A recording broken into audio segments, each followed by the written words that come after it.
2 officers had done this before. Stop a black woman in a quiet neighborhood. Assert control. Escalate fast. No accountability. No risk. Just another face they thought they could intimidate. She looked ordinary, harmless, easy, but when they drew their guns, she moved like no civilian should. And she fought back. In seconds, everything changed. What they didn't know was that she wasn't just anyone. She was Delta Force. They thought she'd break. They thought she'd bleed. They thought she'd be easy. They were dead wrong. And now, the truth is coming for all of them. Before we go any further, comment where in the world you are watching from and make sure to subscribe, because tomorrow's story is one you don't want to miss. Sarah's weathered hands moved through the rich soil, feeling each granule between her fingers. The late afternoon sun warmed her back as she worked in her modest backyard garden. The familiar scent of earth and growing things bringing a peace she'd fought hard to find. Her small plot of land, tucked behind a simple 2-story house in a quiet black neighborhood, had become her sanctuary. She carefully placed another tomato seedling into the ground, remembering how her grandmother had taught her the proper depth for planting. "Not too deep now, baby," she could still hear the old woman saying. "Plants are like people. They need just the right foundation to grow strong." The memory brought a slight smile to her face as she patted the soil around the delicate stem. Her garden wasn't much, just a few raised beds with vegetables and herbs, and some flowering plants that attracted butterflies. But it was hers. Every plant represented another day of choosing peace over violence, of trading weapons for garden tools. Mrs. Johnson, her elderly neighbor, called over the fence. "Those tomatoes coming along, Sarah?" "Yes, ma'am," Sarah replied, straightening up and wiping her brow with the back of her hand. "Should have a good crop this summer. I'll make sure to bring you some when they're ready." "You're too kind, child." Mrs. Johnson paused, then added, "It does my heart good to see you out here every day. Reminds me of how this neighborhood used to be. Everyone with their victory gardens, sharing what they grew." Sarah nodded, understanding the deeper meaning in the old woman's words. Their neighborhood had changed over the years, but it still held on to its sense of community. People looked out for each other here, something Sarah had come to value more than she ever expected. She turned back to her work, moving on to check the cucumber vines climbing their trellises. Her hands, once trained to handle weapons with deadly precision, now carefully adjusted the tender stems, guiding them toward the support they needed. The irony wasn't lost on her. How these same hands that had taken lives in far-off places now nurtured life in this small patch of earth. A gentle breeze rustled through the leaves of the old oak tree that shaded part of her yard. Sarah closed her eyes for a moment, letting the sound wash over her. It was nothing like the whip of helicopter blades or the whistle of incoming fire, sounds that still sometimes invaded her dreams. Here, there were only bird songs, distant lawn mowers, and children playing somewhere down the street. She reached for her water bottle, taking a long drink as she surveyed her work. The neat rows of plants, the carefully maintained paths between beds, the methodical organization, some habits from her military days remained useful in civilian life. Order and discipline, but now in service of growth rather than destruction. The calendar alert on her phone buzzed against her hip. Sarah pulled it out, noting the time, 2:30 p.m. The reminder to pick up Maya from school flashed on the screen. She began gathering her tools, placing them carefully in their designated spots in the old toolbox her sister had given her years ago, before the cancer took her. Sarah's movements were precise and efficient as she cleaned up, muscle memory from years of military discipline showing in every motion. She removed her gardening gloves, brushing off the excess soil before hanging them on their hook in the small shed. The routine was comforting, a daily ritual that helped ground her in the present. Inside the house, she washed her hands thoroughly in the kitchen sink, watching the water run clear as she scrubbed away the dirt from beneath her fingernails. The house was quiet, except for the gentle hum of the refrigerator and the ticking of the old clock on the wall. A peace she'd learned to appreciate after years of chaos. Sarah caught her reflection in the window above the sink. The years had left their marks, gray threading through her dark hair, lines around her eyes that spoke of both laughter and pain. But her posture remained straight, her movements controlled, a lifetime of training impossible to fully shed. She grabbed her keys from the hook by the door, the old truck's key hanging alongside the house key and the small garden shed key. Each one represented a piece of her new life: home, transportation, purpose. Simple things that had seemed impossible during her years of service. The screen door creaked slightly as she stepped onto the front porch. Sarah made a mental note to oil the hinges later. Her old pickup truck sat in the driveway, its faded blue paint honest about its age but still reliable, like its owner. She'd chosen it specifically because it was ordinary, forgettable, a far cry from the tactical vehicles of her past. She walked down the porch steps, keys jingling softly in her hand. The neighborhood was quiet at this hour, most people still at work or school. A few houses down, Mr. Washington was watering his lawn, and he raised a hand in greeting. Sarah returned the wave, appreciating the simple normalcy of the moment. The truck's door opened with a familiar groan as Sarah climbed in, settling into the worn seat. She'd need to pick up Maya from the high school. Then maybe they'd stop at the grocery store on the way home. Normal plans for a normal day. She turned the key in the ignition, the engine rumbling to life with its characteristic throaty purr. Sarah pulled up to the high school just as students began streaming out of the building. She spotted Maya immediately, her niece's bright yellow backpack standing out in the crowd. The girl's face lit up when she saw the familiar blue truck, and she jogged over, her braids bouncing with each step. "Hey, Auntie," Maya said, climbing into the passenger seat. She tossed her backpack in the back and buckled up. "You smell like dirt again." "That's the smell of honest work," Sarah replied with a small smile. "Unlike that chemistry test you were supposed to have today." "How'd that go?" Maya groaned dramatically, slumping in her seat. "Can we talk about something else? Like dinner, maybe?" "That bad, huh?" Sarah pulled away from the curb, navigating through the after-school traffic. "And here I was thinking about making your favorite tonight, my spicy chicken stir-fry." "Really?" Maya perked up instantly. "With the snap peas from your garden?" "Mm-hmm. But maybe I should reconsider, given that chemistry test." "No fair! I studied really hard, I swear. Mr. Peterson just makes everything so complicated." Maya pulled out her phone, scrolling through messages. "Besides, I got an A on my history paper last week. That should count for something, right?" Sarah chuckled, making the turn onto Maple Street. "We'll see. How about we stop at the store and pick up some—" "Auntie." Maya's voice suddenly changed, tension creeping in. "There's a police car behind us." Sarah checked her rearview mirror. A tactical unit cruiser had appeared, following closely. Too closely.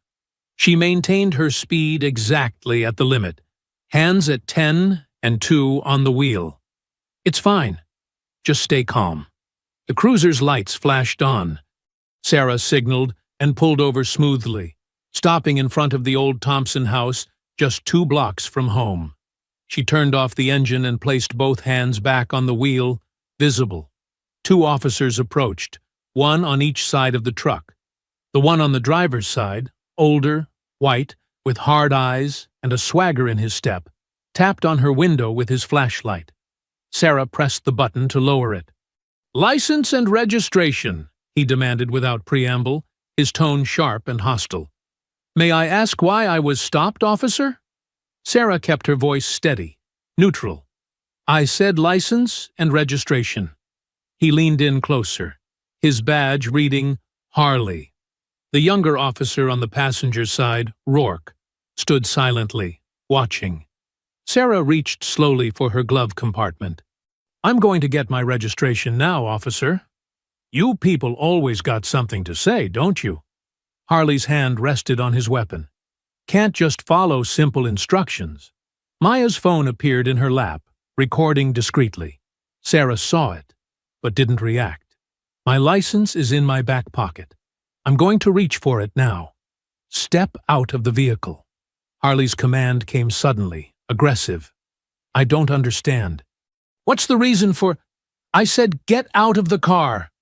Harley grabbed the door handle, yanking it open. "You want to do this the hard way?"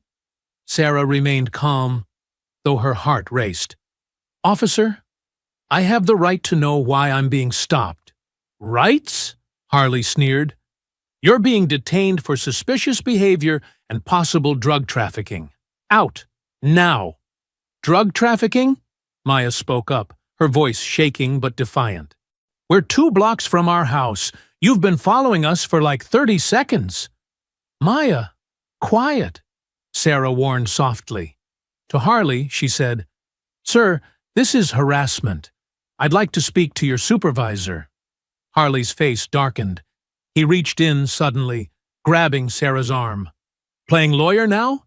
Get your ass out of this vehicle before I drag you out." "Take your hands off me," Sarah said, her voice low but firm. "This is an illegal stop and you know it." "That's it!" Harley yanked harder, his other hand going to his weapon. "Rourke, get the girl." The younger officer hesitated for a split second before moving toward Maya's door. Maya held her phone higher now, openly filming. "Don't you touch her," Sarah warned, still maintaining her composure even as Harley tried to pull her from the truck. "Put that phone down," Harley shouted at Maya. "That's evidence tampering." "This is assault," Maya shot back, her voice trembling but determined. "We have rights." Harley's face contorted with rage. He released Sarah's arm, only to draw his weapon in one fluid motion. "She's reaching!" he suddenly yelled, though Sarah hadn't moved. "Gun! Gun!" The sound of his pistol firing shattered the afternoon quiet. Time slowed to a crawl as Harley's fingers squeezed the trigger. Sarah's body moved before her mind could process, years of training taking over like muscle memory. She twisted away from the bullet's path, her left hand grabbing Harley's wrist while her right struck his elbow. The gun clattered to the pavement. Harley's eyes widened in shock as Sarah flowed from the truck like water, using his own momentum to flip him onto his back. The impact knocked the wind from his lungs with a heavy whoosh. His gun was in Sarah's hands before he could even gasp for air. "Maya, down!" Sarah commanded, her voice sharp and clear. Maya ducked just as another officer rounded the truck's hood, weapon drawn. Sarah fired 2 precise shots, one into each officer's thigh, carefully placed to disable but not kill. They crumpled to the ground, clutching their legs and howling in pain. Officer Rourke stood frozen, his hand hovering over his holster, but not drawing. "Don't!" Sarah warned him, her voice carrying the weight of absolute authority. Rourke's hand dropped to his side. The entire exchange had taken less than 5 seconds. "Maya, come to me. Stay low." Sarah maintained her aim on the downed officers, while Maya scrambled out of the passenger side. "Behind me now." Maya pressed against her aunt's back, trembling but still gripping her phone. "Oh my God, she whispered.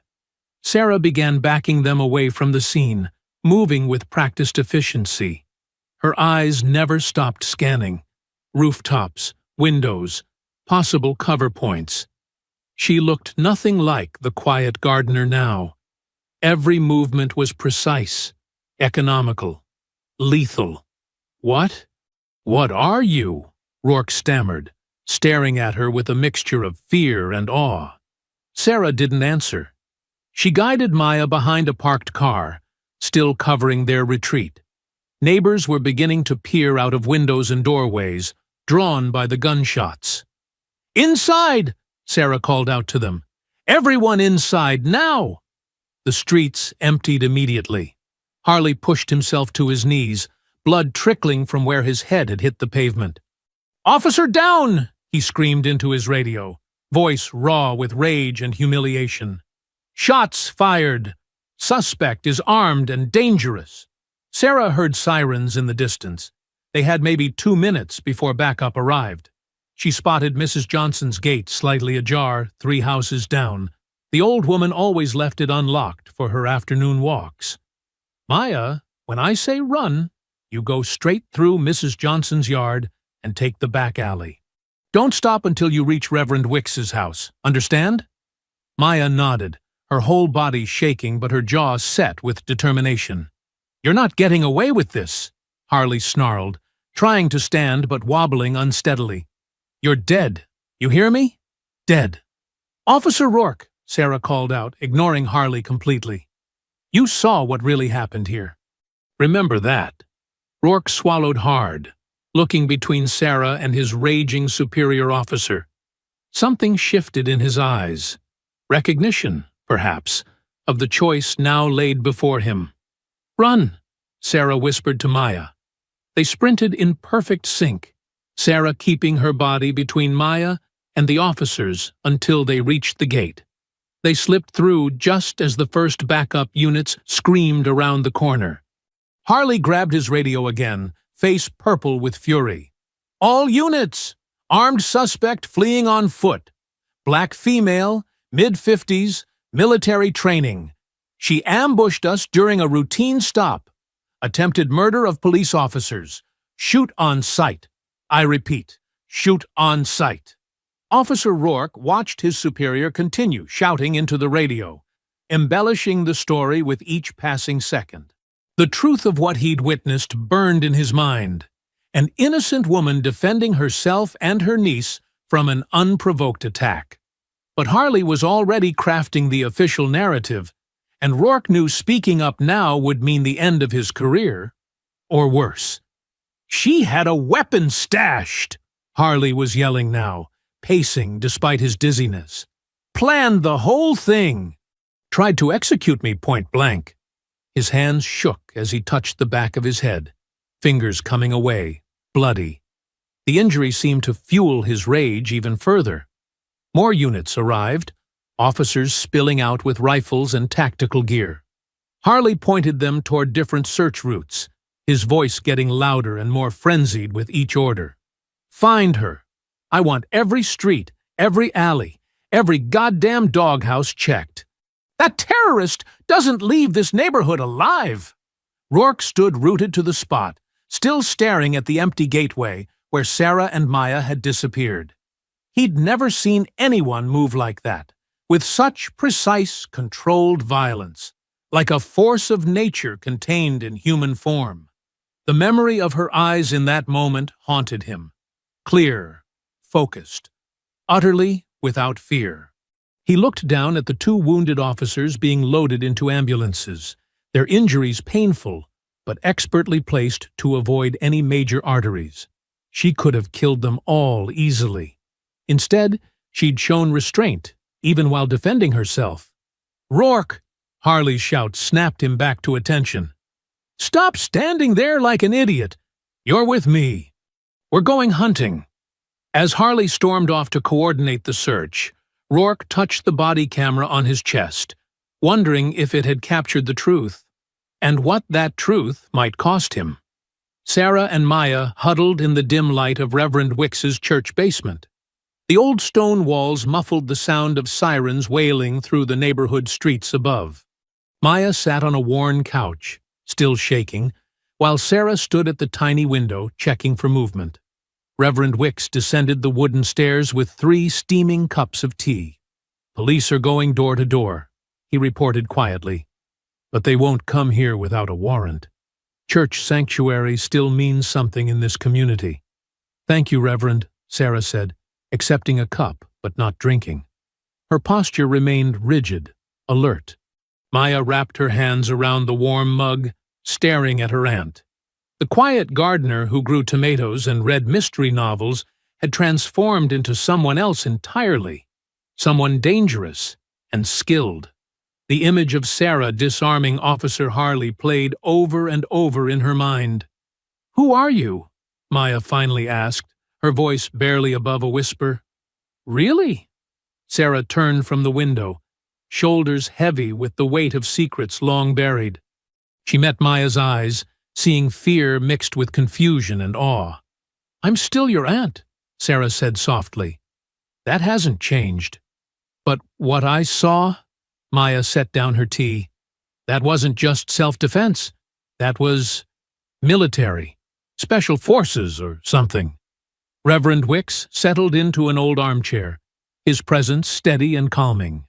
"Perhaps it's time for truth, Sarah. The girl's seen too much to keep hiding." Sarah sighed deeply, then pulled up a wooden chair across from Maya. "I served 20 years in the Army, but not in any unit you'd find in regular records." "Delta Force," Maya said, making Sarah's eyebrows rise slightly. "I'm not stupid, Aunt Sarah. The way you moved, how you shot those officers to wound but not kill, that's elite training." A ghost of a smile crossed Sarah's face. "You always were too smart for your own good." Maya pulled out her phone, fingers flying across the screen. "And I've been doing some digging while we've been down here. There's not much about you in regular military databases, but—" She turned the phone to show Sarah. "I found some encrypted files.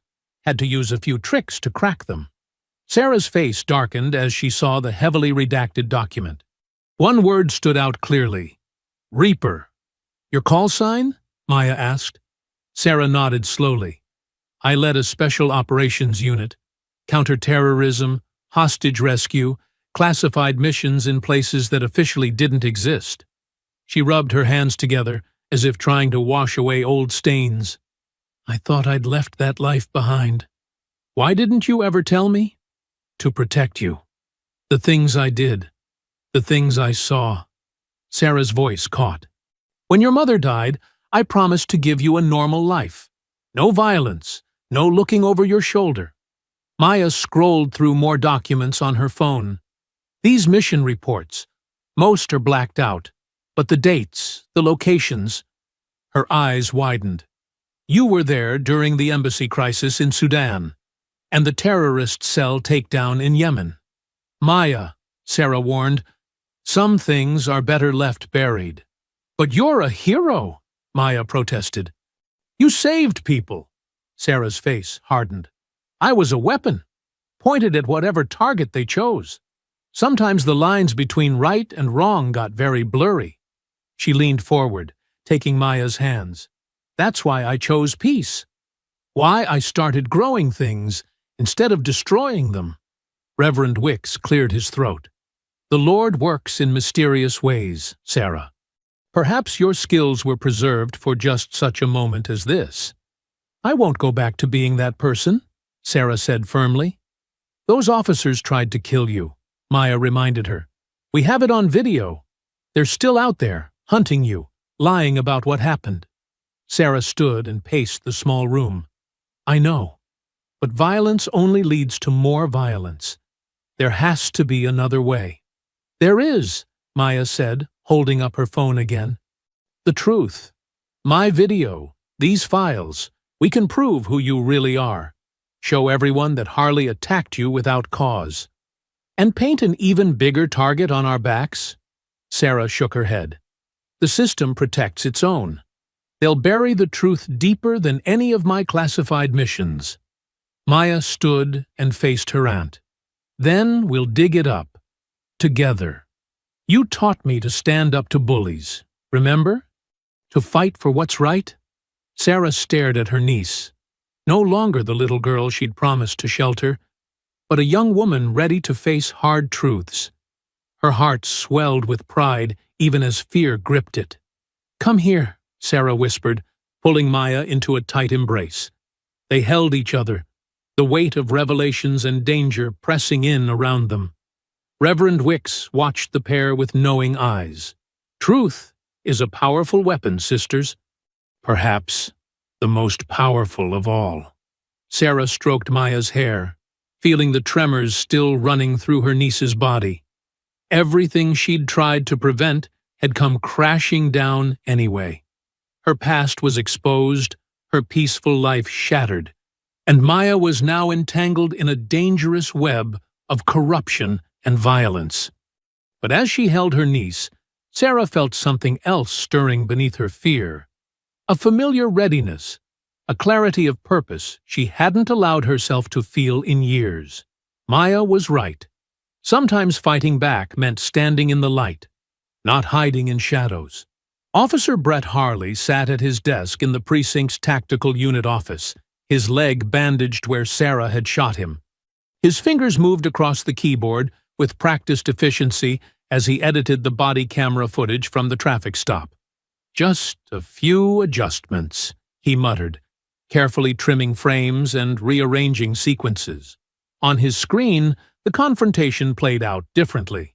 Sarah appearing more aggressive, his own actions more measured and professional. Officer Kevin Rourke stood behind him, watching silently as Harley manipulated the truth. The younger officer's stomach churned as he saw how easily digital evidence could be twisted. "There," Harley said, leaning back with satisfaction. "Now it shows what really happened." Rourke frowned. "Sir, that's not exactly—" "That's exactly what happened, rookie." Harley cut him off sharply. "She was combative from the start, refused lawful commands, then reached for a weapon." "I didn't see a weapon," Rourke said quietly. Harley swiveled in his chair, fixing Rourke with a hard stare. "Listen carefully. You're new, so I'll explain how this works. Sometimes the camera doesn't catch everything. Sometimes we have to help the footage tell the right story. The story that protects our brothers and sisters in blue. You understand?" Rourke swallowed hard and nodded, though his conscience screamed otherwise. He watched as Harley exported the edited video and sent it to the department's public affairs office. Within hours, the footage was playing on every local news channel. The headlines scrolled across TV screens throughout the city. "Former military officer attacks police during routine stop. Manhunt underway for armed and dangerous fugitive. Sources claim suspect has ties to extremist groups." In the break room, Rourke watched the coverage with growing unease. The edited footage showed Sarah lunging at Harley unprovoked, the camera conveniently shaking at crucial moments. There was no sign of Maya's presence or her phone recording. Nothing about Harley's aggressive approach or unnecessary escalation. Captain Morris entered, his face grim. "The FBI's counterterrorism unit is taking an interest. They're sending a team to assist in the manhunt." Harley, who had followed the captain in, smiled tightly. "Good. This woman's clearly a threat to public safety. Military training, anti-police ideology, classic domestic terrorist profile." Rourke noticed something in Harley's tone, not just satisfaction, but eagerness, as if this was exactly what he'd wanted. The young officer retreated to his desk, pulling up the original incident report. Small details nagged at him, the timestamp gaps in the body cam footage, the missing dash cam video from his own patrol car, the fact that Sarah had shot to wound rather than kill. None of it matched the narrative being pushed. His computer pinged with a new email, an intelligence bulletin showing Sarah's military service record. Most of it was heavily redacted, but what remained painted a picture of an exemplary soldier with multiple commendations, not the profile of someone who would attack officers without cause. Across the precinct, phones rang constantly as tips poured in. SWAT teams geared up for raids. K-9 units patrolled the streets of Sarah's neighborhood. The machinery of law enforcement was spinning up to full power, all focused on one target. At his desk, Harley made call after call, coordinating with federal agencies and media contacts. His leg wound seemed forgotten in his zealous pursuit. Rourke overheard fragments of conversations that made little sense, references to property developers, clearance operations, and cleaning up the neighborhood. As evening fell, unmarked vehicles began arriving at the precinct.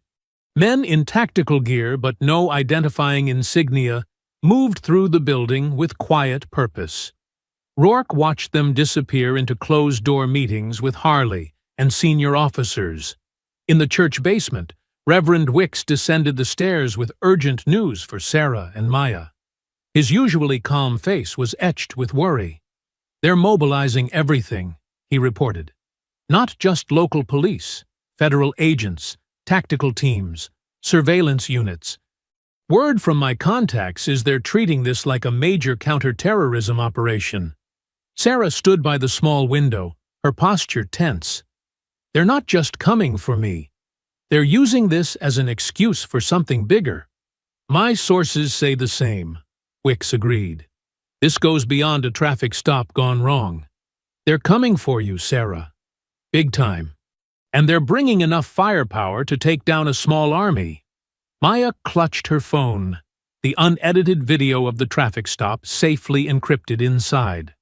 "They're trying to bury the truth under a mountain of lies." "No," Sarah corrected grimly. "They're trying to bury me." Through the basement window, they could see more unmarked vehicles rolling slowly through the darkening streets. The hunt was intensifying. The machine was in motion. And Sarah Vance, Gardner, Ant, and former Delta Force operator had become the target of forces far beyond a corrupt local cop with a grudge. The pre-dawn darkness cloaked Sarah's neighborhood in shadows. She sat alert in her living room, fully dressed, watching through a gap in the curtains. Maya dozed fitfully on the couch nearby, their emergency bags packed and ready. Sarah's trained ears caught it first. The subtle whisper of tactical vehicles rolling in with lights off, the soft crunch of boots on grass, the metallic clicks of weapons being readied. "Maya," she whispered, gently shaking her niece. "Time to move."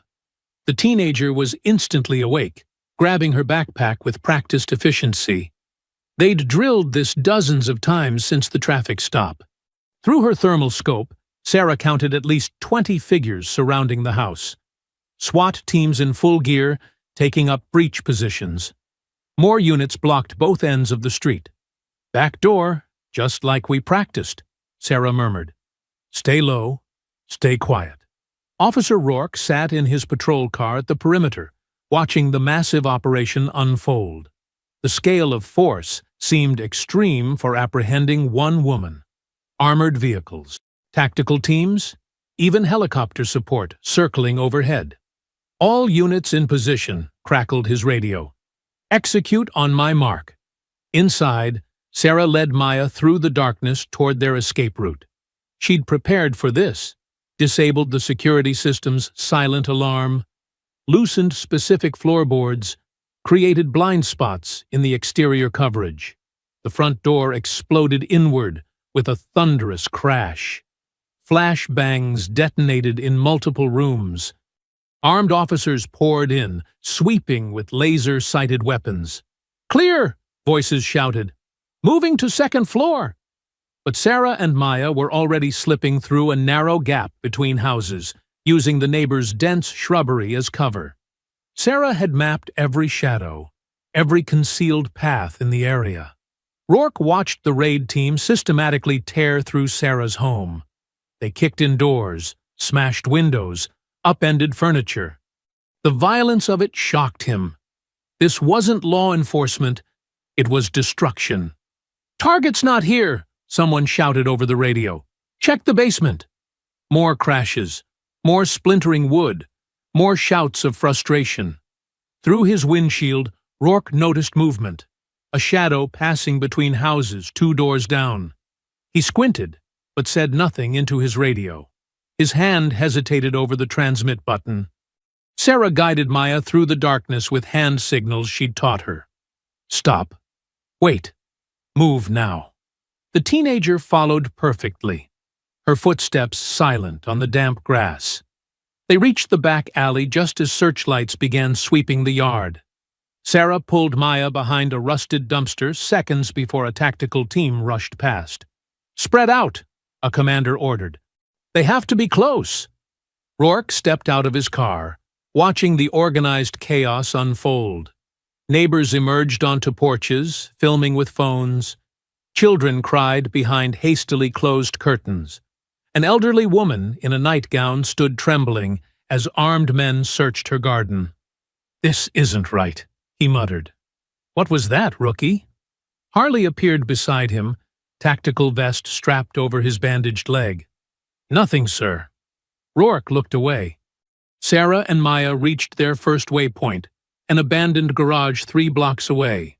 Inside, Sarah retrieved a hidden bag containing new clothes, cash, and burner phones. They changed quickly, while police sirens wailed in the distance. "Where are we going?" Maya whispered, pulling on a dark hoodie. "To see an old friend," Sarah replied. "Someone who knows how to stay off the grid." Across town, Malcolm Rhodes sat at his bank of computer monitors, watching the raid unfold through hacked security cameras. His fingers flew across keyboards, erasing digital traces, planting false trails, keeping his old colleague's escape route clear.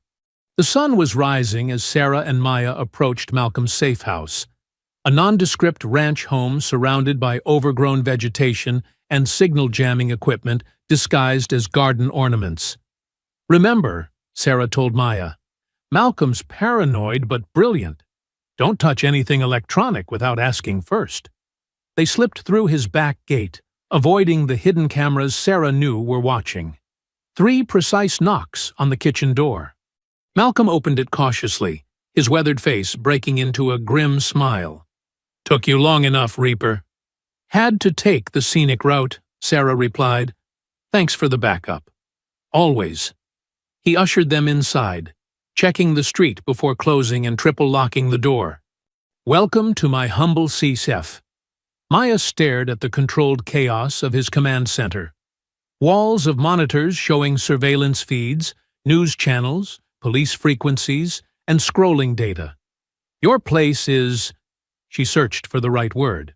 "Secure," Malcolm finished. "Hardened against electronic surveillance, thermal imaging, and any other toys they might throw at us." He typed rapidly, bringing up footage of the raid. "They hit your house hard. Very hard. This isn't just about a traffic stop anymore." Sarah watched the destruction of her home on the screens. "No," she agreed. "They're scared. We need to find out why." At the precinct, Rourke sat at his desk, filling out the raid report with shaking hands. The images wouldn't leave his mind. Terrified families, violated homes, military-grade weapons deployed in a residential neighborhood. All to hunt down a woman whose only crime was defending herself. He looked at his badge, then at the thin blue line flag hanging on the wall. For the first time in his career, he wondered which side of that line he was really on. Malcolm's fingers danced across multiple keyboards, his eyes darting between screens filled with encrypted data.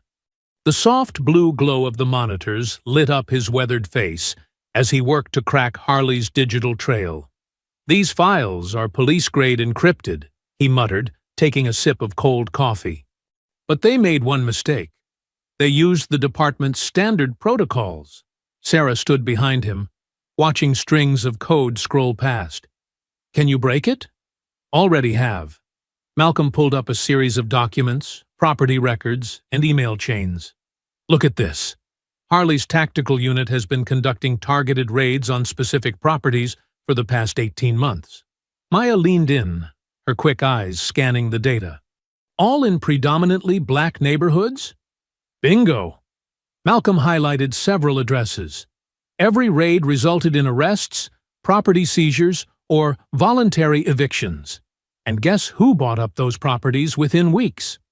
Sarah's jaw tightened. "Developer companies."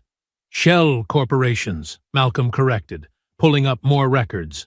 "All leading back to CityView Development Group. They're turning million-dollar profits by forcing people out and flipping the properties." Maya pulled out her laptop, fingers flying across the keys. "I'm creating folders for each case. We need to organize this so people can understand the pattern." "Smart girl." Malcolm nodded approvingly. Document everything. Screenshots, timestamps, chain of custody. Make it court-proof. Sarah studied a map showing the raid locations. They're systematically clearing out entire blocks, using police power to do the dirty work. And that's not all. Malcolm opened another encrypted file. Harley's unit has been receiving large cash deposits through offshore accounts. Payment for services rendered. Maya's eyes widened as she compiled the evidence. Look at these body cam videos. They're all corrupted at convenient moments, just like what happened to us. Across town, Officer Rourke sat in his car during lunch break, reviewing his own collected evidence. His phone contained secretly recorded conversations, photographs of doctored reports, and notes from other officers who'd witnessed misconduct but stayed quiet. His hands shook slightly as he added another video. Harley bragging about cleaning up the neighborhood while counting a thick envelope of cash. Back at Malcolm's safe house, Maya organized the digital evidence into clear, compelling folders. I'm linking everything to a secure cloud server. Even if they shut us down, the files will stay safe. Good thinking, Malcolm said. But they'll try to discredit it all as fake news or hacked data. That's why we need live witnesses, Sarah added. People speaking their truth in public. Maya pulled up the city's website. There's a city council meeting next week. It's being broadcast live on local TV and streamed online. Malcolm checked the details. Perfect timing. The mayor's pushing a major redevelopment initiative. All the key players will be there, including Harley, Sarah noted. He always provides security at these meetings. Maya created a presentation, combining data with human stories. I'm adding testimonials from families who were forced out. Photos of their homes before and after. The money trail showing who profited. We'll need backup plans, Malcolm warned, setting up redundant systems. They'll try to shut down the stream, cut the power, anything to stop the truth from getting out. Already on it. Maya held up multiple flash drives. I've got copies ready to distribute to every news outlet in the city. Plus, backup live stream links through private servers. Sarah watched her niece work, pride mixing with concern. You understand this is dangerous, right? These people have already shown what they're willing to do. Maya met her aunt's eyes. I understand. But staying quiet is more dangerous. They're destroying our community, Aunt Sarah. Someone has to stand up. Malcolm's security system beeped, showing Officer Rourke's patrol car driving past, for the third time that hour. We've got company, Malcolm announced, switching to external cameras. Wait, Maya said, squinting at the screen. I recognize him. He was at the traffic stop, the quiet one who didn't shoot. Sarah studied the officer's face. He's been investigating too. Look at his body language. He's conflicted, watching, thinking. Could be useful, Malcolm mused. A cop's testimony would add serious weight. Maya pulled up Rourke's personnel file. Clean record, no excessive force complaints. New to the force. Not corrupted yet, Sarah said softly. Maybe still remembers why he became a cop. They spent hours refining their plan. Malcolm secured the technical details, backup power, multiple broadcast channels, untraceable internet connections. Maya polished the presentation, making complex data clear and compelling. Sarah worked on escape routes and contingency plans. The council meeting is at 7 p.m. next Thursday, Maya confirmed, marking it on their secure calendar. Public comment section starts after the mayor's development presentation. Perfect, Malcolm said. They'll be trapped in their own spotlight. Sarah checked her watch. 1 week to prepare, to get everything and everyone in position. Maya saved their final files, her face set with determination. 1 week to get ready to tell the truth. Officer Kevin Rourke parked his patrol car in the empty church lot, far from street lights. His hands gripped the steering wheel as he watched Maya approach through the shadows. She moved cautiously, phone ready to record. "I came alone," Rourke said quietly as she reached his window. "No wires, no backup." Maya kept her distance. "Why should I trust you?" "Because I can't sleep anymore." Rourke's voice cracked. "Every night I see your aunt's face when Harley pulled that trigger. For no reason. No reason at all. You stood there and did nothing," Maya said, anger edging her words. "I know." Rourke's shoulders slumped. "That's why I'm here now. I've been gathering evidence, recordings, photos, documentation of every illegal raid and cover-up. I want to testify." From the darkness, Sarah emerged silently.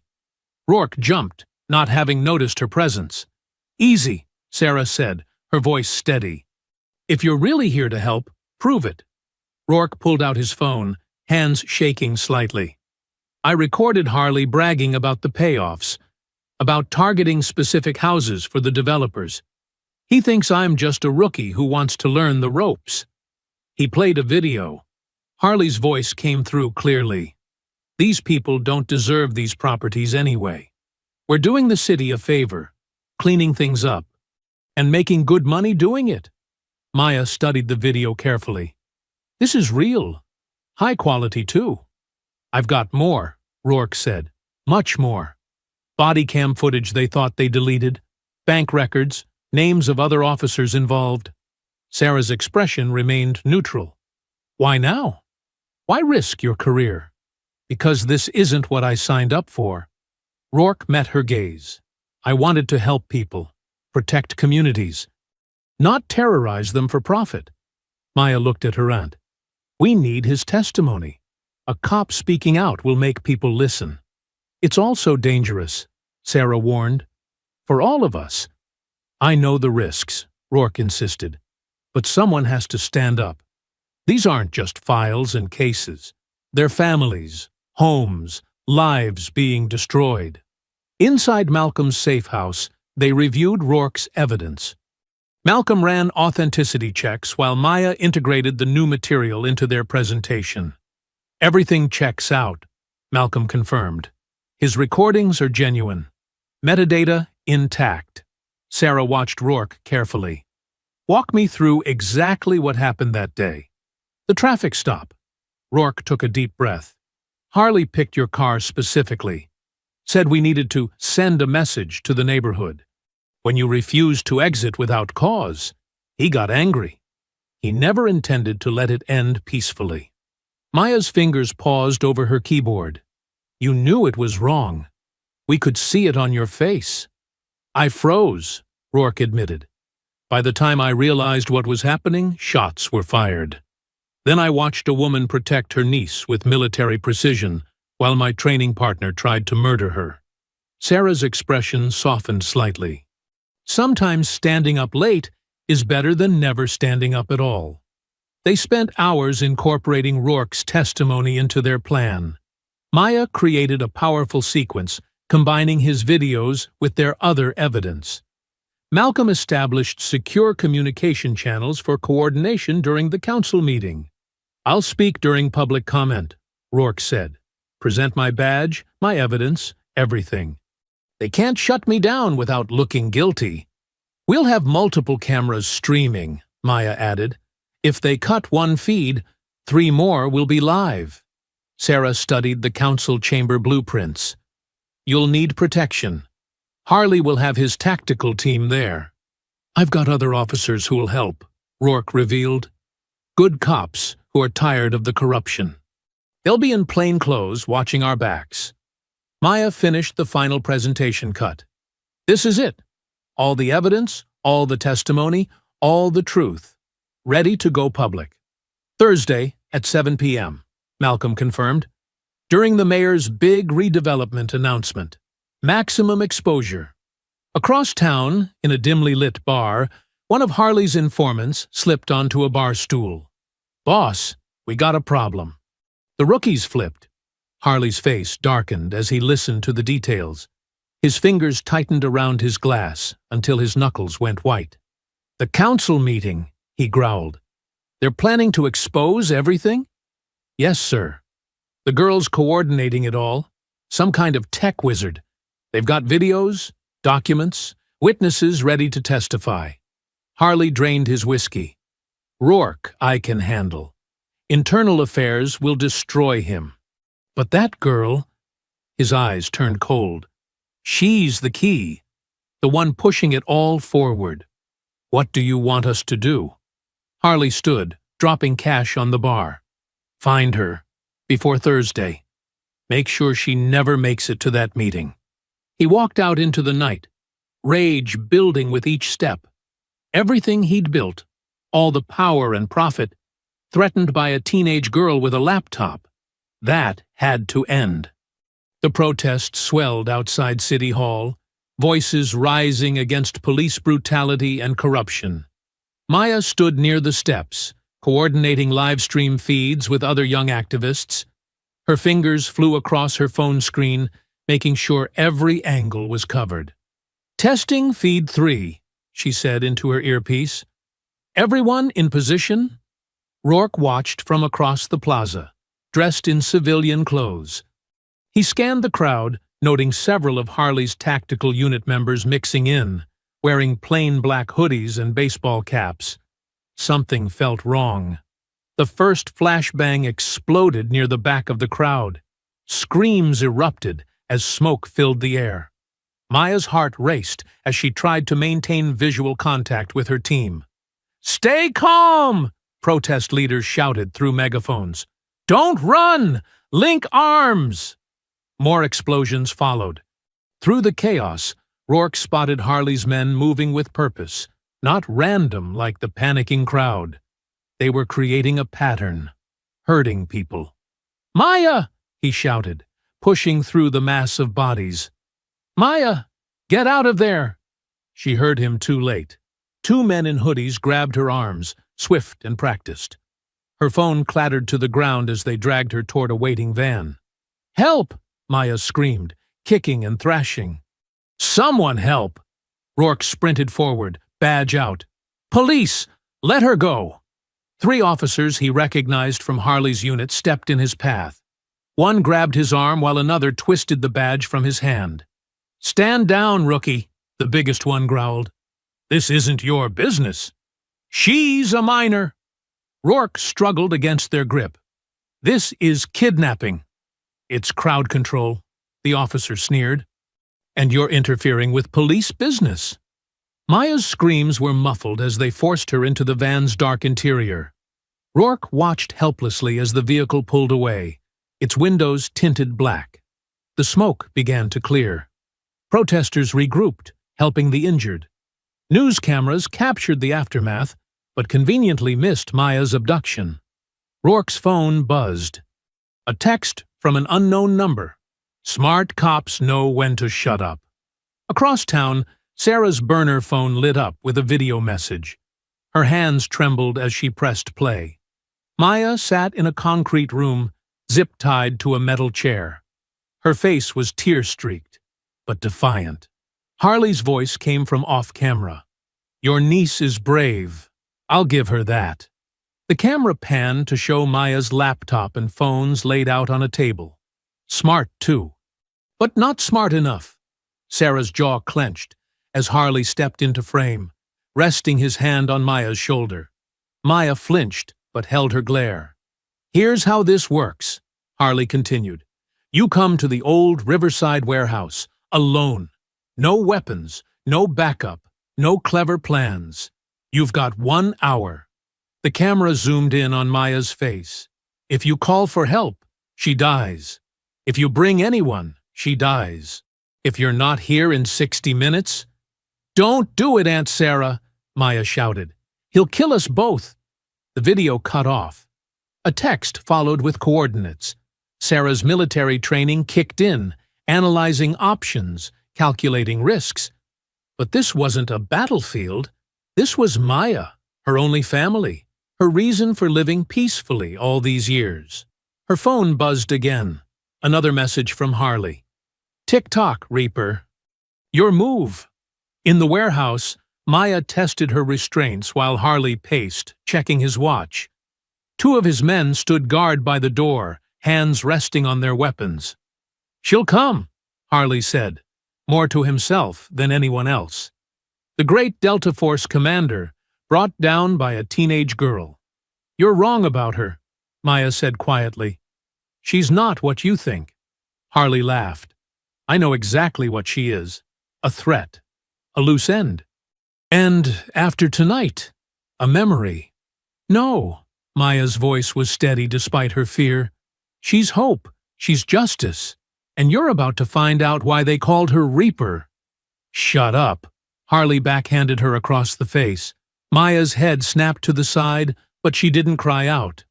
Outside, storm clouds gathered over the city. Thunder rolled as Sarah stood in her bedroom, staring at her old footlocker. She hadn't opened it in 10 years. Her phone buzzed one final time. "Time's running out. Come alone, or she dies." Sarah closed her eyes, remembering Maya as a baby, holding her sister's hand in the hospital, remembering her promise to protect this child, no matter what. "I'm sorry, little one," she whispered. "I tried to leave the violence behind, but they brought it to our door." She unlocked the footlocker. Sarah knelt before the open footlocker in her bedroom, her hands trembling as they brushed over the familiar equipment inside. The smell of gun oil and canvas brought back memories she'd tried so hard to bury. Her tactical vest, still perfectly maintained despite a decade of disuse, seemed to accuse her with its presence. "I led raids just like that one," she whispered to the empty room. "Kicked down doors in the dead of night. Never questioned who was on the other side." The weight of her past pressed down on her shoulders. How many families had she torn apart in the name of mission objectives? How many children had she terrified, thinking she was serving a greater good? Now Maya was suffering because Sarah had tried to hide from who she was, what she could do. She should have been more prepared, should have taught Maya better survival skills, should have— A gentle knock interrupted her spiral of guilt. "Sister Sarah?" Reverend Wicks's deep voice carried through the door. "May I come in?" "It's open," she replied, not moving from her position on the floor. The Reverend entered quietly, his usual commanding presence softened by concern. He took in the scene, the open footlocker, Sarah's haunted expression, the military gear laid out with mechanical precision. "I failed her," Sarah said, her voice rough. "Everything I did to keep her safe, to give her a normal life, I just made her vulnerable."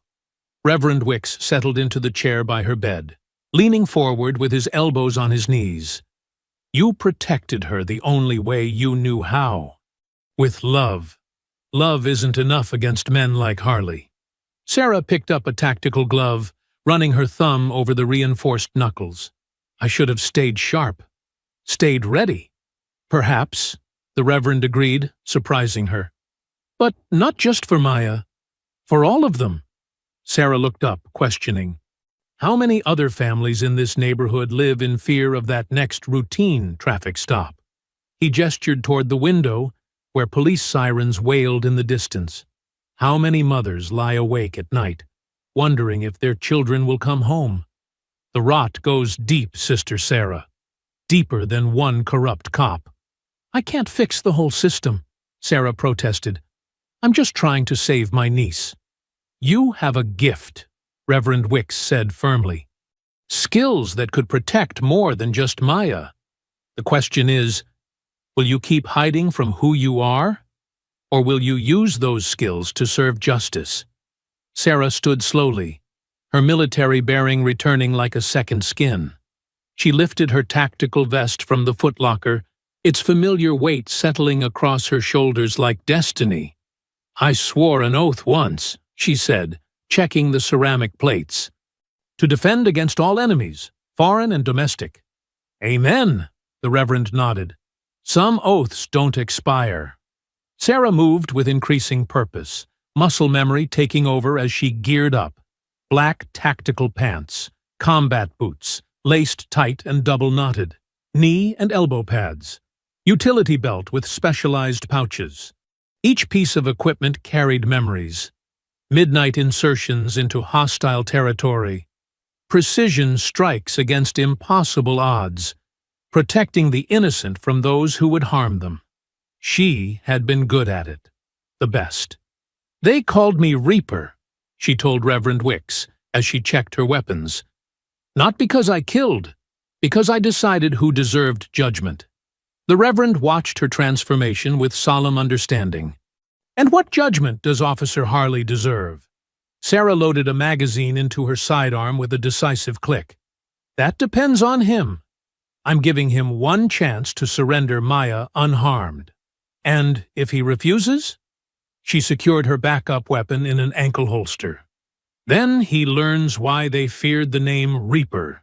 Reverend Wicks stood, placing a heavy hand on her shoulder. "Do what must be done, sister. But remember, this isn't just about vengeance. It's about justice, real justice, not just for Maya, but for every victim of their corruption." Sarah nodded, securing her radio earpiece. "I understand. This ends tonight. Not just Harley, but the whole corrupt system he represents."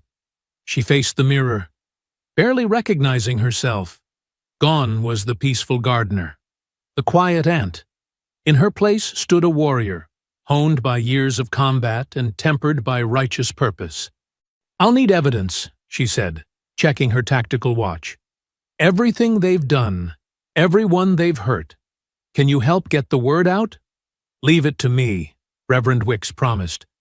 "When the truth comes to light, the whole city will see them for what they are." Sarah pulled on her gloves, flexing her fingers until the leather creaked. Each weapon found its place, each tool secured exactly where muscle memory would find it. She moved like liquid shadow, every motion efficient and deadly. "Maya first," she said, her voice carrying the quiet authority that had once commanded elite soldiers. "Then we burn their whole corrupt house down." The storm outside grew stronger, lightning flashing across her determined face. In the distance, thunder rolled like artillery fire. Sarah, Reaper. Vance was going to war one last time. Not for country or flag, but for justice long denied. Sarah moved like a ghost through the abandoned warehouse district, her boots making no sound on the wet pavement. Rain had turned the night into a maze of shadows and reflections, perfect conditions for someone trained in stealth operations. Her radio crackled softly. "Security cameras on the east side are looped," Rourke whispered. "You've got about 20 minutes before the next shift change." "Copy that," she breathed, barely moving her lips. The young officer had proved his worth, feeding her intel from inside the corrupt system. His help might cost him his badge, but he'd chosen his side. Sarah pressed herself against a brick wall, letting her dark clothing blend with the shadows. 2 guards passed by, their boots splashing through puddles. They were sloppy, talking loudly, weapons held carelessly. Not professionals, just Harley's thugs with badges. She waited until they rounded the corner, then moved. The lock on the side door gave way to her picks in seconds. Inside, the warehouse smelled of rust and mildew. Metal catwalks crisscrossed overhead, and old machinery cast strange shadows in the dim emergency lighting. 3 hostels on the ground floor, Rourke updated. 2 more upstairs. Harley's keeping Maya in the old foreman's office. Sarah unholstered her tranquilizer gun. No killing, not unless absolutely necessary. The first guard never saw her coming. She caught him from behind, one hand over his mouth while the dart found his neck. She lowered his unconscious body silently to the floor. The second guard was facing away, checking his phone. Amateur. The dart took him in the shoulder, and he slumped against a support beam without a sound. "Camera B7 is clear," Rourke confirmed. "But hurry. Something's got them nervous." Sarah climbed the metal stairs, her movements fluid and precise. Years of training took over, checking corners, maintaining cover, reading shadows for signs of movement. The third guard posed no challenge, dropping without raising the alarm. A voice echoed from above. "Johnson, You see anything down there? Sarah pressed herself flat against the wall, controlling her breathing. Footsteps approached the railing. She waited, muscles coiled like springs. The guard leaned over, squinting into the darkness. "Johnson!" Sarah's hand shot up, grabbing his vest. Before he could shout, she pulled him over the railing.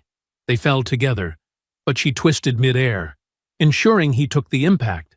His breath whooshed out, and a quick strike to the temple put him down.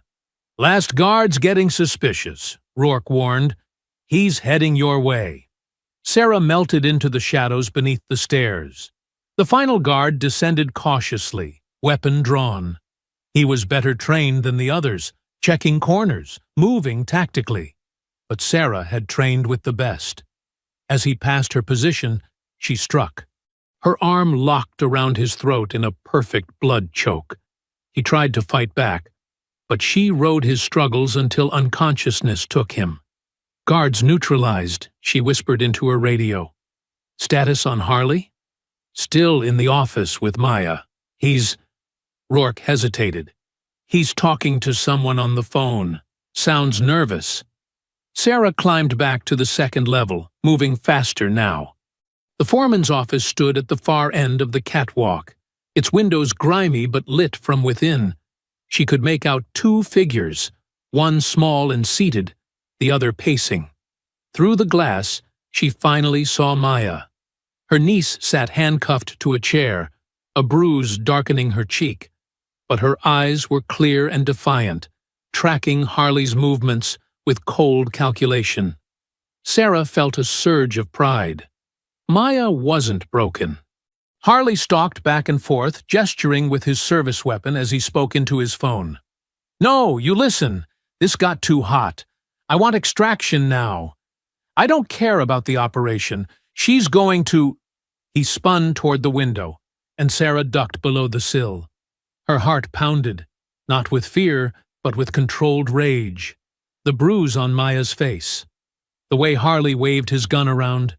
Every instinct screamed to burst in and end him.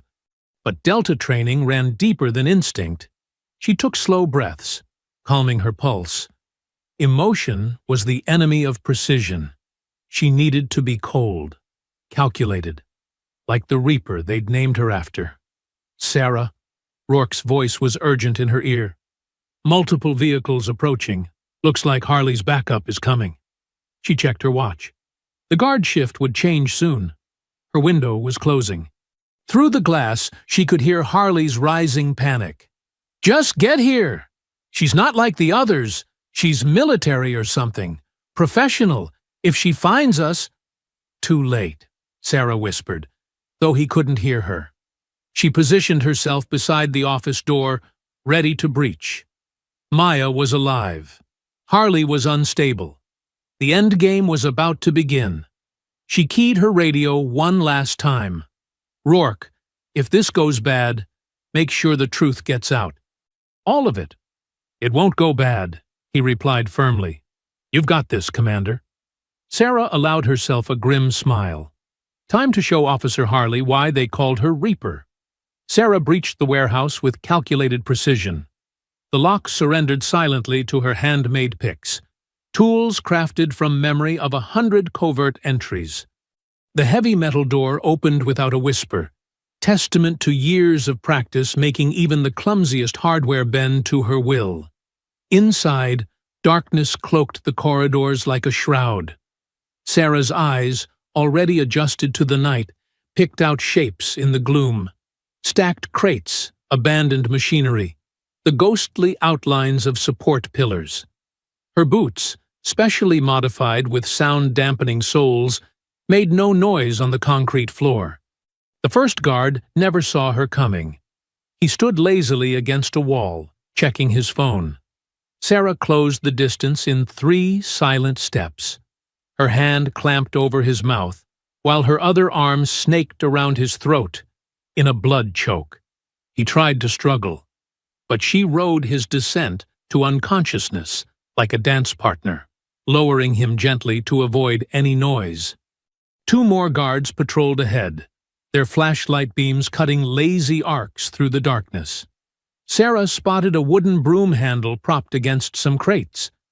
In one fluid motion, she grabbed it, testing its weight and balance. Perfect. The guards separated slightly. Amateur mistake. Sarah moved like liquid shadow, coming up behind the first one. The broom handle whipped across the back of his knees.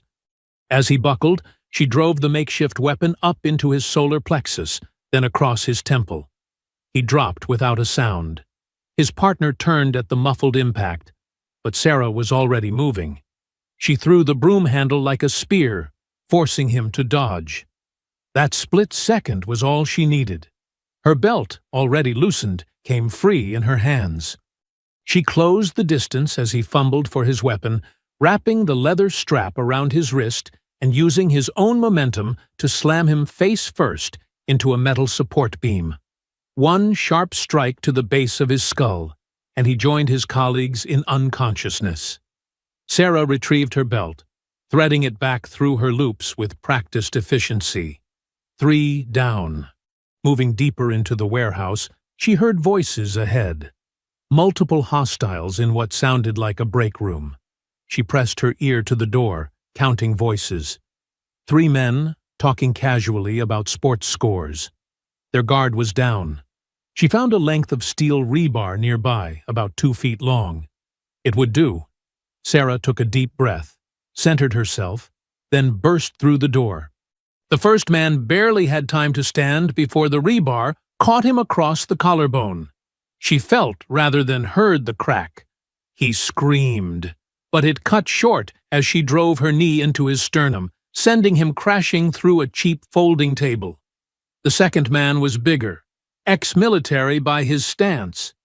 He came at her with trained strikes, but Sarah was Delta Force. She operated at a different level. She deflected his first punch with the rebar, then dropped it to grab his extended arm. Using his momentum, she threw him into the wall-mounted shelving unit. Metal brackets tore free from concrete as he crashed through, buried under an avalanche of stored supplies. The third man had managed to draw a knife. He slashed at her with wild, desperate strikes. Sarah's lip curled.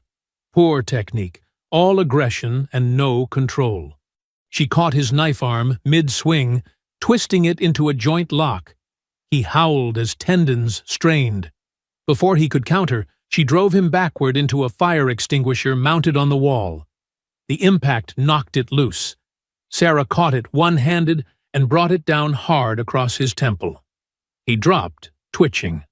Blood trickled from a cut on her cheek, where one lucky strike had connected. She wiped it away, breathing steadily. The fight had lasted less than 30 seconds. A quick scan of the room revealed a security monitor.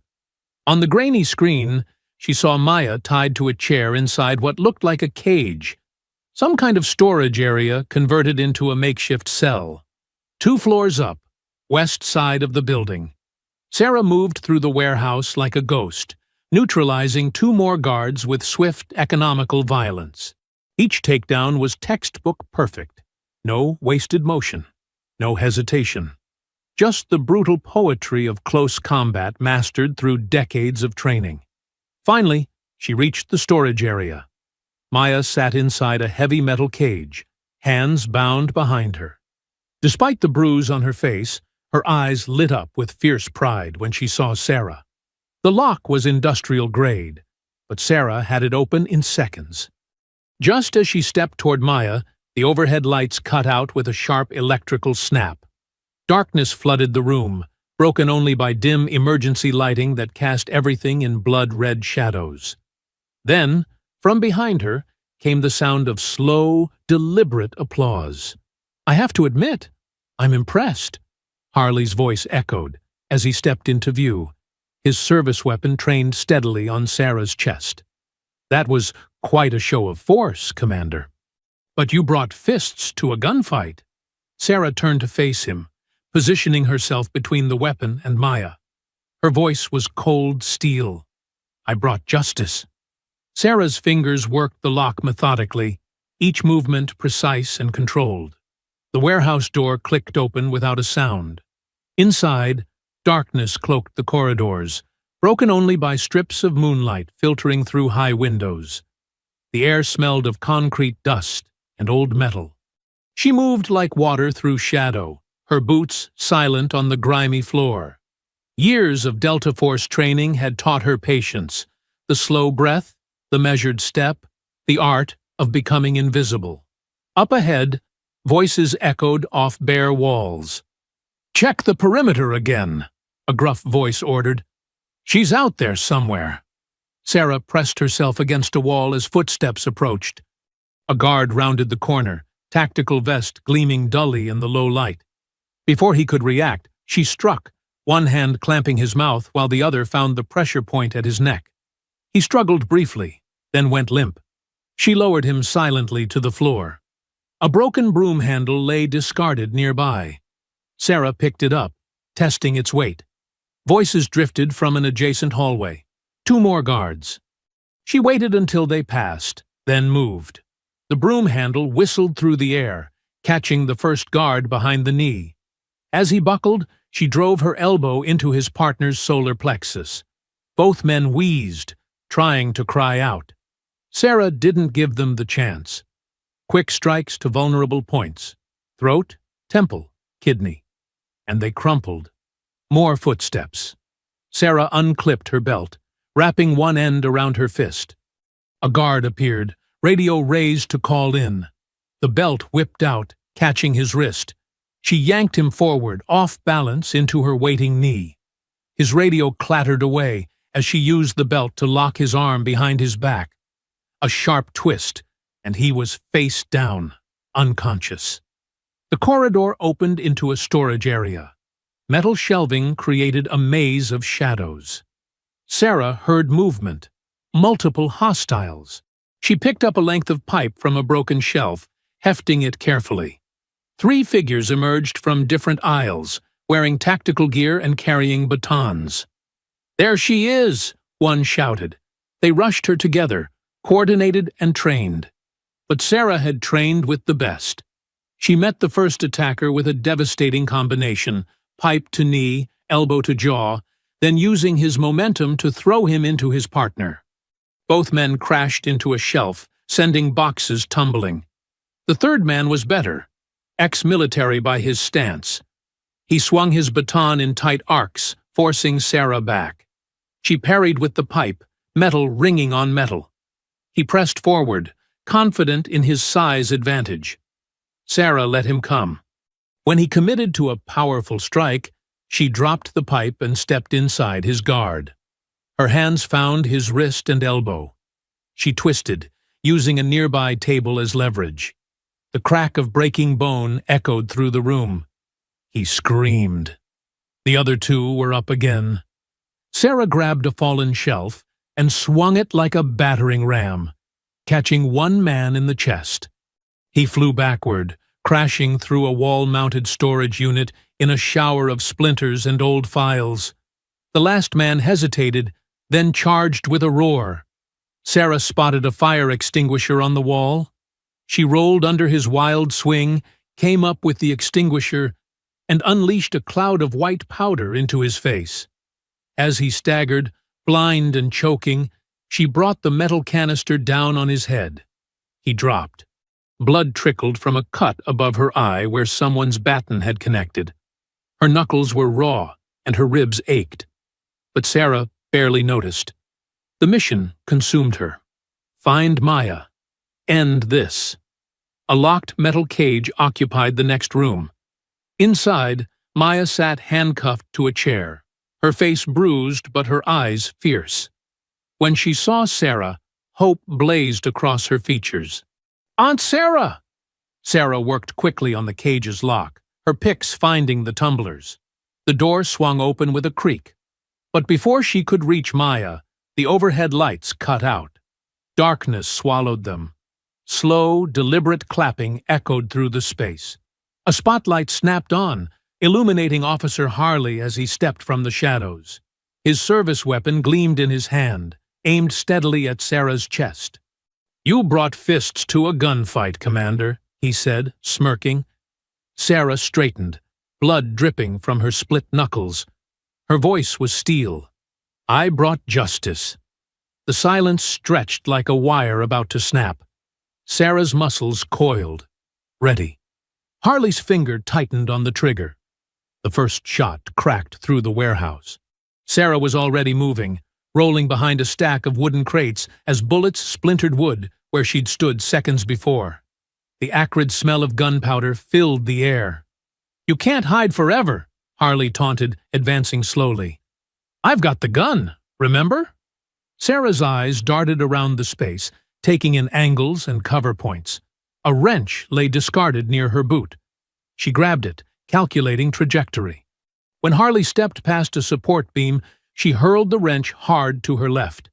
It crashed into metal shelving with a thunderous clang. Harley spun toward the noise, exactly as she'd planned. Sarah burst from cover, closing the distance in 3 swift strides. Her hand clamped around his gun wrist, twisting sharply. The weapon clattered to the floor as Harley howled in pain. He recovered quickly, throwing a wild haymaker at her head. Sarah slipped the punch and countered with a precise strike to his solar plexus. But Harley fought dirty. As she stepped in, his knee drove up toward her groin. Sarah barely blocked in time. "That all you got?" he snarled, pulling something from his belt. A black stun baton that crackled with electricity.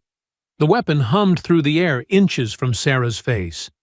She felt the static raise the hair on her neck as she weaved backward. Harley pressed forward, swinging the baton in vicious arcs. When Sarah tried to close distance, he gouged at her eyes with his free hand. She caught his gouging hand and applied crushing pressure to the nerve cluster in his wrist. Harley grunted, but managed to slam the stun baton into her ribs. Electricity jolted through her body. Sarah's muscles spasmed, but she didn't let go. Instead, she used the pain to fuel her next move. They crashed into a narrow hallway, trading brutal strikes in the confined space. Sarah read the architecture instantly. Smooth walls, perfect for what she needed. When Harley lunged with the baton, she planted one foot on the wall, using it to launch herself into a devastating roundhouse kick. Her boot connected with his jaw with a satisfying crack. Harley staggered, spitting blood. The fight spilled into the main warehouse bay. Sarah's trained eye spotted the weakness in Harley's stance. He was favoring his left leg slightly. She dropped low, sweeping his vulnerable knee with clinical precision. Cartilage popped. Harley roared in agony as the joint gave way. But even injured, he was dangerous. Near the control room, Harley caught Sarah with a lucky strike that sent her crashing into a bank of metal pipes. Pain exploded across her back. He pressed his advantage, wrapping massive hands around her throat. "Not so tough now, are you?" he sneered, squeezing. Sarah's vision started to dim. Her fingers scrabbled against the wall behind her, finding a loose electrical cord. In one fluid motion, she ripped it free and looped it around Harley's neck. She pulled tight, using the cord as a garrote. Harley's grip loosened as he clawed at the cord, cutting off his air. Sarah maintained steady pressure, watching his face turn red, then purple. She could end him right here. After everything he'd done, everything he represented. But that wasn't justice. That was revenge. Just before consciousness left him, she released the pressure. Harley collapsed in a heap, wheezing desperately. Sarah grabbed his collar and dragged his semi-conscious body back to the central room where Maya waited. Her niece had already freed herself from the restraints and was working on something with her phone. "You okay?" Sarah asked, checking Maya's bruised face. "Better than him," Maya replied with grim satisfaction.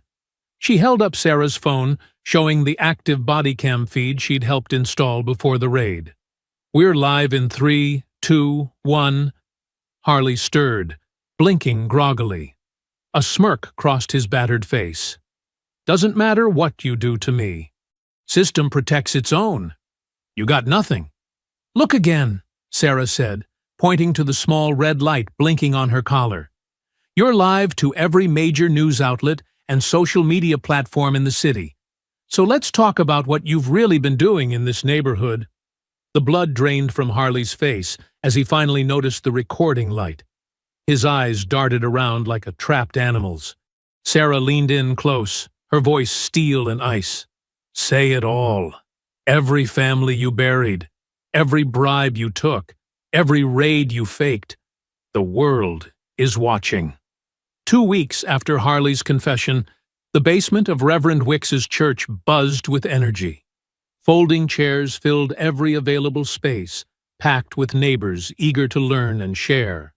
Malcolm Rhodes stood at a makeshift podium, his normally reserved demeanor animated as he taught basic cybersecurity.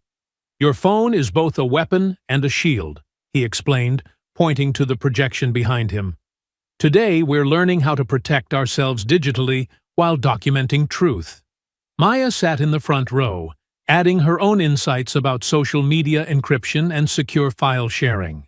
She'd become the neighborhood's go-to tech expert, turning her experience into a force for change. The bruises on her face had faded, but her determination had only grown stronger. Sarah watched from the back, content to observe. She'd turned down 3 private security job offers and a formal reinstatement request from a reformed police department.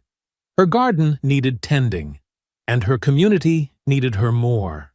The system only works when we make it work for us, Malcolm continued, showing slides of successful civilian oversight programs. Knowledge is power, but only if we share it. Reverend Wicks moved through the crowd, offering coffee and encouragement. He'd transformed the church into a community center, hosting everything from legal aid clinics to self-defense classes. The basement walls, once bare, now displayed photos of successful protests and community victories.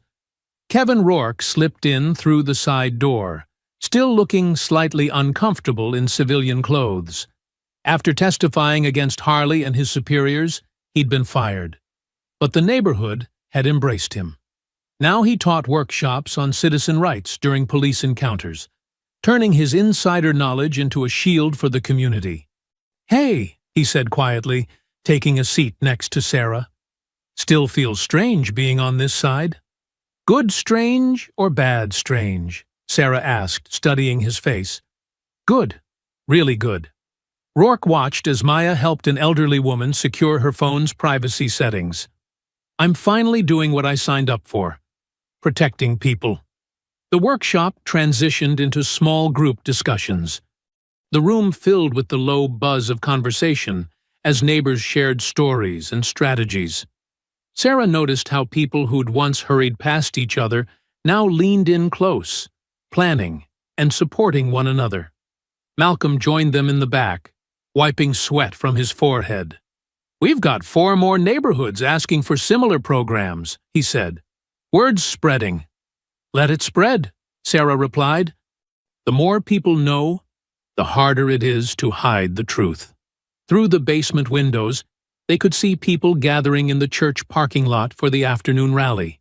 Hand-painted signs leaned against cars. Our streets, our stories, and truth can't be buried among them. Maya bounded over, her laptop tucked under one arm. The live stream setup is ready, she announced. We're going to broadcast the whole rally. Show everyone what real community power looks like. Sarah squeezed her niece's shoulder, proud of how Maya had transformed her trauma into purpose. The teenager had started a youth media collective, teaching other kids how to document and share their reality safely and effectively. Reverend, Sarah called as Wicks passed by. How many people are we expecting today? More than last time, he smiled. And not just our neighborhood. People are coming from all over the city. They want to learn how we did it. How we're doing it, Sarah corrected gently. This isn't finished. Outside, the crowd was growing. Families set up folding chairs and shared homemade lunches. Children played between the groups of adults, discussing neighborhood watches and mutual aid networks. The atmosphere was determined but peaceful, exactly what Sarah had fought for. Rourke helped set up the sound system, showing others how to position cameras to capture police behavior at public events. His presence was a powerful symbol of change, proof that conscience could overcome conditioning. "You know," Malcolm said quietly to Sarah, "this is a different kind of victory than what we used to fight for. Slower, deeper." Sarah nodded, watching her community transform fear into strength. Every workshop, every rally, every shared meal was another brick in the foundation they were building. Not just resistance, but renaissance. Maya's voice came through the speakers, testing the sound system. "Check 1, 2. Can everyone hear me?" The crowd responded with cheers and raised fists. The autumn sun warmed Sarah's face as she stepped outside. Her garden would need attention soon. The tomatoes were almost ready for harvest. But for now, she watched her neighborhood write its own story, one truth at a time. Reverend Wicks took the microphone, his deep voice carrying across the parking lot. "We gather today, not just to remember what happened, but to celebrate what's happening. Look around you. This is what justice looks like. This is what community looks like." The crowd murmured in agreement. Sarah saw faces she'd known for years now, shining with new purpose. The same streets that had once felt like a trap now hummed with possibility. Spring sunlight warmed Sarah's hands as she worked fresh soil around her tomato plants. The garden had doubled in size since last fall, stretching across her backyard in neat, abundant rows. New vegetables and herbs filled raised beds she'd built herself. Kale, peppers, basil, and squash reaching toward the sky. Maya's voice drifted over the fence from the community center next door, where she was leading her weekly youth safety meeting. "Remember, your phone is your first line of defense," she instructed. "But your community is your strongest shield." Sarah smiled, listening to her niece's confident tone. The scared teenager recording a traffic stop had transformed into a powerful young leader. Maya now ran workshops teaching other kids about their rights, safe protest tactics, and how to document police interactions. Her program had spread to 3 other neighborhoods. Pulling a stubborn weed, Sarah's hands trembled slightly, an old tell from her military days that surfaced when memories pressed too close. The sound of Maya teaching brought echoes of past violence, the crack of gunfire, screams in foreign languages, the weight of decisions that could never be undone. She took a deep breath, grounding herself in the present moment. The soil was cool between her fingers. Birds called from nearby trees. Car horns honked in familiar patterns. "You good, Aunt Sarah?" Maya had appeared at the fence, concern in her eyes. She noticed everything these days. "Just gardening ghosts," Sarah replied, managing a smile. "How's class going?" "Great. We're practicing de-escalation techniques today. Want to help demonstrate?" Sarah shook her head. "You've got this covered. Besides, these tomatoes won't plant themselves." Maya nodded, understanding. She knew her aunt still struggled with public situations, preferring to support from the background. The trauma of their confrontation with Harley had left marks on them both, but they'd learned to respect each other's healing process. "Ms. Sarah," a young voice called from the sidewalk. It was Diane, one of Maya's students, carrying a bag of fresh vegetables. "Mom sent these from our garden. Said we learned from the best." Sarah waved him over, touched by the gesture. When she'd first started teaching neighbors about growing food, only a few had shown interest. Now, victory gardens dotted the neighborhood, small acts of independence sprouting in every yard. "Tell your mom thanks," Sarah said, accepting the bag. "Those look like strong beans. You're taking good care of them." "Yes, ma'am," Dion beamed. "Maya's showing us how to share extra food through the community app. Like a virtual farmer's market." Sarah watched him hurry back to the youth meeting, pride warming her chest. This was what healing looked like. Not just surviving trauma, but growing something new from it. The neighborhood had transformed its pain into purpose, its fear into fellowship. She returned to her planting, enjoying the simple rhythm of tucking seedlings into earth. The garden had become her therapy, each harvest a reminder that patience and care could yield beautiful results. Some days were harder than others. Certain sounds, helicopter blades, car backfire, raised voices, could still trigger her combat instincts. But the garden helped steady her, its cycles of growth and renewal teaching lessons about resilience. Maya's class wrapped up, and Sarah heard the familiar sounds of teenagers gathering their things, sharing jokes and making plans. Their energy was different now, more focused, more aware, but still youthful. They'd learned to balance vigilance with joy, a skill Sarah was still mastering herself. Her phone buzzed in her pocket. Unknown number. Sarah almost ignored it, but something made her answer. "Is this Commander Vance?" A woman's voice, tense but controlled. "We need your help in Detroit. Something's happening here, like what you faced, but worse." Sarah stood slowly, surveying her garden. The tomatoes would need support stakes soon. The peppers were starting to flower. Maya's voice carried across the yard as she said goodbye to her students. "Why me?" Sarah asked, though she already knew the answer. "Because you didn't just fight back. You helped your community rebuild. We need that knowledge, that hope." Sarah looked at the sky, cloudless and bright. A year ago, she'd wanted nothing more than to disappear into her peaceful garden. Now she understood that peace wasn't just about being left alone. It was about helping others find their strength. A smile crossed her face, small but certain. The garden would wait.